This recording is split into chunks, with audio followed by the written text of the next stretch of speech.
to my channel. This week I am bringing you another Cook with G. But before we get started, please be sure to subscribe to my channel and give this video a thumbs up so that way we can keep on growing. Now today we are cooking from Lidia's A Pot, a Pan, and a Bowl. Now I have one other video where I cooked from Lidia's cookbook, A Pot, a Pan, and a Bowl, and I'll link it above and down below in case you want to check out more recipes that I've made from this book in the past. Now today's first recipe is going to be breakfast risotto. I am very excited about this. I love risotto and I love breakfast food, so let's cook. Okay, we're gonna start by heating up some of our chicken stock. If you've never made risotto before, I recommend chicken stock, preferably homemade. We're gonna use some from Trader Joe's today. Just a classic boxed chicken stock. And you're gonna heat that up and you will add it slowly in to make your risotto. And if you don't know what risotto is, it's just like a creamy rice porridge almost that uses this arborio, is that how you say it? I'll put it on the screen, the spelling. So it's just this short grain, small cut of rice, and it's extra starchy and you don't rinse it. So when you cook it all together, it kind of gets gelatinous and creamy. And then when you add the stock, you kind of get a little bit of that collagen effect. So if you use water, it won't be as much of like, I guess it just wouldn't be as gelatinous, but there's enough starch in here that it would still get really creamy. It just wouldn't be as indulgent, I suppose. But this is the type of rice that we're going to use for this dish. And we're gonna start with heating our stock in the pot. Now it says to use between 6 to 7 cups. So I have 2 quarts and we can just measure it out. Now, the reason you want to keep it hot is because as you're adding your rice to your skillet, as you're adding your stock to the skillet, you don't want the cold stock to lower the temperature of the dish that's cooking. So you want to just keep it hot off to the side. So every time you reach to go add some in, it'll still remain warm and not change the temperature of the actual dish that you're cooking. Because if you didn't know, risotto is known as a labor of love because it takes a really long time. I mean, the recipe only says 35 minutes, which I don't think is all that bad. But if you're making a large pot of it, it could take a really long time. But we're just using 1.5 cups of rice today. Ooh. And now it says to heat the olive oil in a large skillet over medium heat. Okay, so it's 1/4 cup of extra virgin olive oil, so let's just add this in. Okay, so this is warming up. So now Lidia says to use bacon, just 4 ounces of bacon cut down. And I'm not particularly a bacon person all the time, but I do like pancetta. So I decided to just go with pancetta because it is still a form of bacon and it should get the same effect. But I would be curious to try this in the future with maybe some mushrooms cooked in butter if I wanted to just keep it vegetarian, but it's okay because pancetta is delicious. So we'll have a very classic Italian breakfast, I guess Italian inspired breakfast. They eat frittatas, and I think there'd be pancetta in some frittatas, but usually in Italy they eat pastries for breakfast. Sometimes cured meat though, meat and cheese. But we've got our pancetta and we're gonna add it in.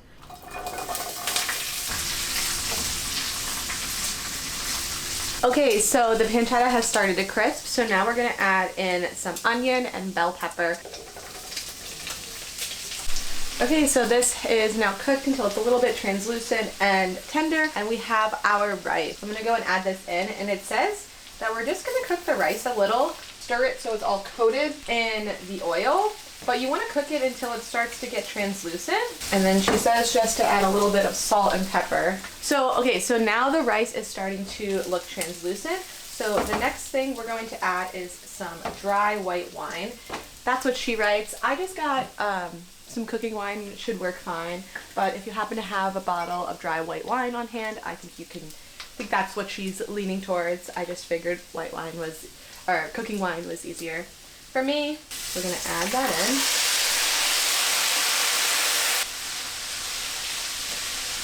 Now it says that we're gonna ladle in enough of the hot liquid we have off to the side so that way the rice is completely covered. Seems like 2 ladles was about what I needed. So now it says that we are just gonna let this cook off, and then once all of the liquid's absorbed, I'm gonna repeat the ladle process for What she says is about 16 minutes, but the ultimate goal is to cook the rice. So you're just gonna do it nice and slow and take your time, let the rice absorb everything, and eventually we will get to a beautiful risotto and we'll be able to finish along with the next couple steps. So I'm gonna go ahead and do this. And you can just follow along and see as the rice starts to cook. But I will say it's starting to smell delicious. I'm very excited.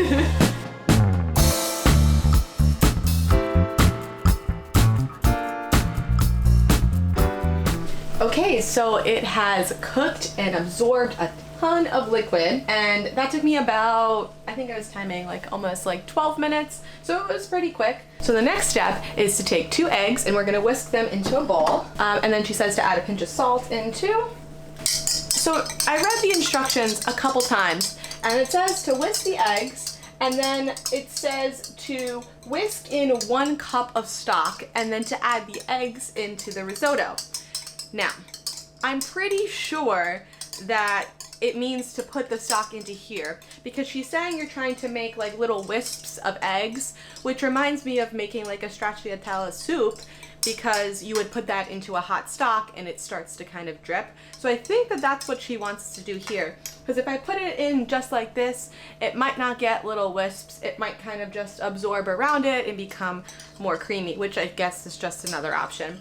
But I'm gonna try just putting a ladle in here and then whisk, and we'll see what it looks like. Yeah, that didn't do anything. Well, you know, it doesn't really matter. They're both going in, so I'm just gonna add them in and then we'll see what happens. Yeah, if anyone interprets the instructions differently, I'd be curious to know. But I guess it wouldn't be a Cooking with G if I didn't make some kind of mistake. We were going strong for a little too long here, I guess. Okay, so I am ready for our next step.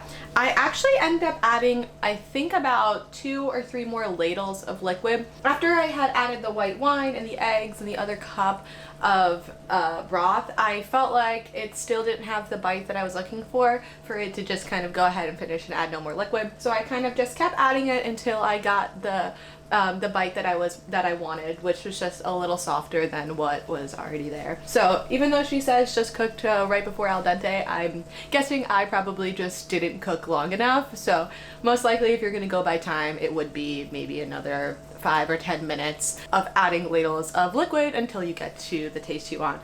Also, you can just taste it. That's what I've been doing. It's the best way to kind of know. I mean, eventually you'll visually know, but there's no better way to know unless you taste it and you're able to know you got exactly what you wanted. So the next step is to add 3 green onions. Now, I didn't chop these because this is a prime use for my kitchen scissors. After this, we just have, I think, 1 more step, and then we'll be able to plate it. I'm very excited. Okay, so now that these have wilted down, we're going to add our final step. And the first thing we have to do is turn off our heat. And it's 1/2 cup of grated grana padano. And I'm gonna go ahead and just add it in. And then she says to serve immediately. So let's get this mixed. Then we'll be able to taste it. All right, so I've got my breakfast risotto. It smells and looks delicious. I'm very excited to try it. All right, let's get a little pancetta, some pepper, scallion. Okay, all right. That's really good. Wow, this is delicious. I think that when you take bites of the pancetta, I get the flavor, but it maybe bacon would have kind of like soaked more of the whole dish in flavor, but I don't mind it. And also, if I was gonna do it with mushrooms, I feel like the mushrooms would have done the same thing. So if I was gonna make it with pancetta again, maybe I would just increase the amount of pancetta, because I think that that could have benefited like giving it a little bit more. But otherwise, I really like this. This is delicious. Also, I was thinking that this is really good if you're hosting like a brunch, because you could serve this with like a salad or something light, and it would be really impressive and unique. And I think a really cool idea, especially because risotto is kind of like more of a dinner party, like like fancier type of meal just because it takes so long, so that people don't make it at home as often. Although I've made it quite a few times. It's definitely worth it if you haven't made risotto before. So it could be fun for that. And I realized earlier that I was saying the stock would have collagen in it and that would help make it creamy. However, I should have known better because the difference between stock and broth are that stock doesn't have collagen and that broth does have collagen. So don't use broth. If you make this recipe, use either stock or water, because I think the added collagen probably would affect the overall like consistency, which makes sense because the rice is already so starchy, so it makes it you know, gelatinous on its own without any need of collagen. But this is delicious, so I'm gonna go ahead and finish this and then we'll move on to our next recipe, which is steamed broccoli cannellini egg salad. So this is what we are making, and look how pretty this photo is. Oh my gosh, I'm very excited. So I actually picked this recipe because I love salads and it's the summertime. Specifically in the summertime, I love salads. I guess is what I'm trying to say. But I also don't always just want to eat like a bunch of leafy greens that require a bunch of dressing to feel different. I don't know. I feel like for me, I just want vegetables. I just want fresh ingredients. And I love that this salad has no leafy greens. It actually uses cruciferous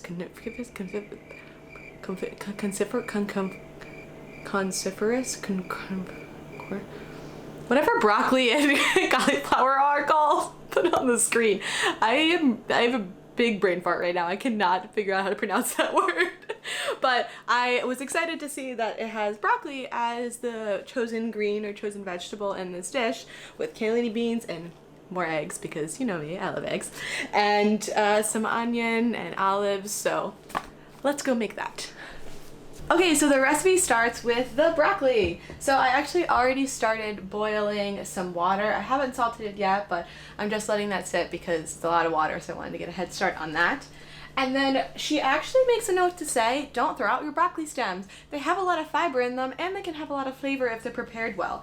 So she wanted us to take the broccoli stems and actually cut them into matchsticks.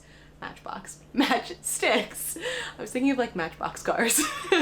But they wanted us to cut us into matchsticks. That's what I have done here. But when you do cut your broccoli stems, she says to peel them. So I just took a peeler and I got off a lot of the like harder woody parts. If you've ever done it for asparagus, it's the same thing. You just want to like get the more tough parts that are going to be a little bit too much fiber off on the ends, and then I just slice them down. And we are going to cook these first because since these are a little tougher, they'll take longer to cook than the florets, which I have separately. So yeah, first step is to boil this water, and once that's ready to go, I'll be able to cook these. In go our matchsticks of broccoli stems.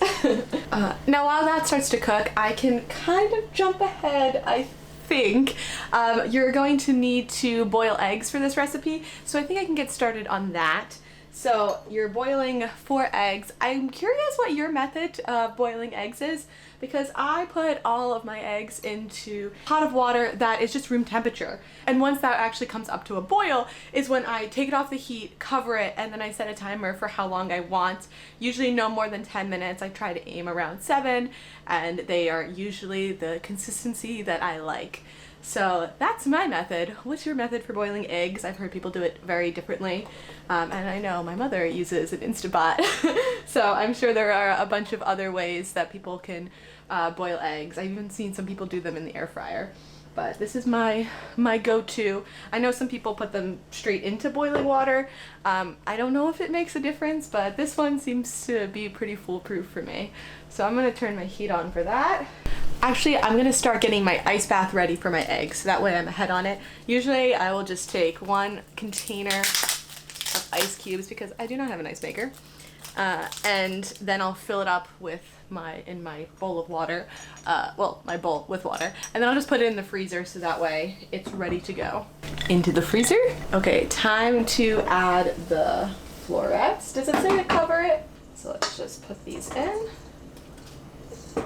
Also, a hot take, I love broccoli. I guess that's one of the reasons why I picked this recipe, but I don't know, I feel like it's one of my favorite vegetables. I think because it has so much fiber and texture that I really like the, I don't know, it doesn't feel like, I guess it feels healthy. I don't know. I just feel like I like the texture of it. They're like little mini trees. Yeah, but I think one of my go-to vegetables, especially if I'm cooking at home. It might not be my go-to vegetable if I'm like out. Like if I had to order a vegetable on as a side for like with a protein or something in a meal, I don't know if I would pick broccoli, but that's also because I feel like broccoli is misunderstood. I feel like a lot of times you go places and they just steam it without salt. They don't season it, nothing. Like even just boiling it with salt like we're doing now gives it so much flavor. But I feel like a lot of times it's like overcooked, and so I don't trust other people to always make it make it as well.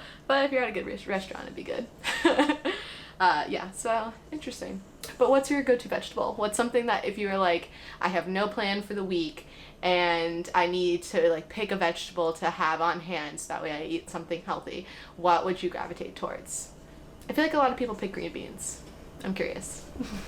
Okay, they have been rinsed under cold water, but my eggs are now boiling, so I'm gonna turn that heat off and then take my lid and let them sit for around 7.5, 8 minutes. Okay, I'm just gonna slowly move my eggs carefully. Like I'm doing that thing in kindergarten, or at least I did in kindergarten, where you would like run with an egg at field day, like on a spoon. And that was like your challenge. It was like a relay race where, oh no, one of them cracked a little. That's okay. Where you would have an egg on a spoon and you would have to not drop it and run back and forth. Although I feel like we didn't have real eggs and they just gave us like Easter eggs. And if you just dropped it, that was it. But I think the idea was it was supposed to be fragile. Did anyone else do this? This is just me. So I have drained and rinsed cannellini beans. And then I am currently taking some of these olive cured olives. I'm taking some of these oil cured olives and I'm just cutting them in half and taking the pit out to make about 1/4 of a cup, which we're gonna add into here. If you don't know what oil cured olives are, they are exactly as you'd expect, cured in oil, but they come and they end up being all wrinkly. So my family just calls them wrinkly olives. So these, you know, I found at a grocery store, but you might have to go to an Italian grocery store or somewhere specialty to have them. These ones actually say Moroccan, so maybe some other niche grocery stores you would be able to find them at if you don't have them at your own. Otherwise, I think that a regular black olive or even a cotton olive would probably be a fine substitute, although these definitely have a bit of a different flavor, but it still gets the salty briny taste across. I'm gonna put those in. And then this is half of a red onion, just thinly sliced. And now we're adding 1/3 of a cup of olive oil. And now we're adding 3 tablespoons of red wine vinegar. I also love that it's really balanced. We got protein from the beans, fiber from the broccoli, fat from the olive oil. Okay, I have all my eggs peeled and quartered, and I'm just gonna put them in. And now we are ready to serve. Let's try it.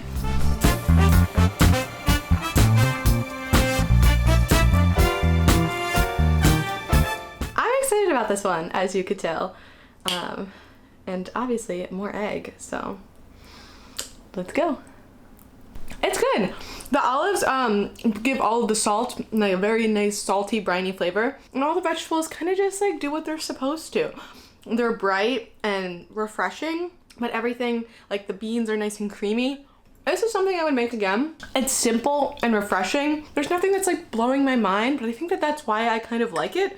And I just love that it's so balanced and like so healthy, but still somehow feels kind of indulgent. I think because, you know, it's all covered in olive oil and you get eggs and beans and like all of the flavors and textures are super hearty, but it's also cold. So it doesn't feel like you're really eating a salad perhaps. But I'm into this and I am very happy at the 2 recipes that we made today. But that's it. Thank you so much for watching. I really hope you've been liking this Cooking with G series. I've been loving it. It's been giving me a chance to just practice cooking and learn more about cooking. So as always, if you have any cookbooks or recipe recommendations for my next iteration of Cook with G, be sure to let me know in the comments below. And let me know if you make any of these recipes or if you happen to buy Lydia's cookbook. I'll also have it linked down below if you're curious about it. And that's it. Thank you so much. And if you haven't already, please be sure to subscribe to my channel and give this video a thumbs up so that way we can keep on growing, and I will be sure to catch you next time. Bye!